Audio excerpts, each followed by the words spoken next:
အားလုံးပဲမင်္ဂလာပါဒီနေ့ပိုးနံစားစကလုံးကိုအရင်လေ့လာကြမယ်နော်ကဲစားရအောင်ပိုးနံစားစကလုံးများငါတို့တင်တို့သူမလက်ကောင်းတီဆိုတဲ့စကလုံးကိုအရင်လေ့လာကြမယ်လွယ်လေးပါတစ်ခွေနှစ်နီသုံးစီလေး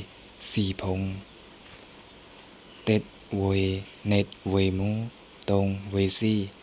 လေးနောင်ပိုးဘီကမြန်မာဘီကိုအခြေခံတော်လဲအတန်ထွဲကတော့ပလီအတန်ထွဲနဲ့အခြေခံထားပါတယ်ဒါကြောင့်အတန်ထွဲကိုပလီနဲ့တူအောင်ထွဲရပါမယ်ကခကခငါကြချကြချညာတထဒဒနာတထဒဒနာပဖဘဘမယရလဝဆဟလာအမ်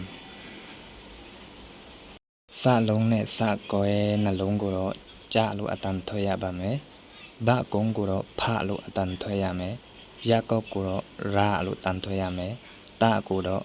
စလို့အတန်ထွဲရပါမယ်နော်ရဟံဘဝဇာတိစဘဝချရာမြန်မာလိုအစပိုးလို့အကြပါဠိတရရှစ်လုံးအာ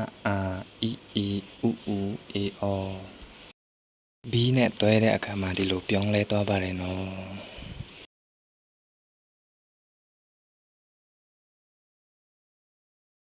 ကကာကိကီကုကေကောတဲ့ဥတရ16လုံးအာအီဥအေအိအောအိုကကာကိကုကေကဲကိုက်ကောကိုဘုံဘာသာစကားမှာအတန်6မျိုးရှိတယ်ပေါ့နော်အဲ့ဒါကကာတခြားဘီတွေနဲ့တွဲဆက်ကြည့်အောင်ခ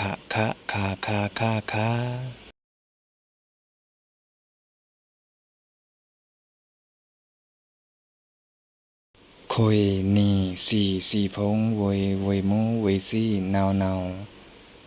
စ်ရက်နှစ်အမ်တုံဒန်ဟာလေကောရာ I love you ခွေရက်နာI ခွေလပ်ရက်ယူနာ I อิกดินาခွေအမ်ဒန်ဟာကျွန်းတော်ညစာတီမြန်မာစကားမှာ SOV နဲ့ဝါကျဖွဲ့ထားတယ်ကတာကံကိရိယာနဲ့ဖွဲ့ထားတာပါဥပမာကတာငါကံမင်းကိုကိရိယာချစ်တယ်ပေါ့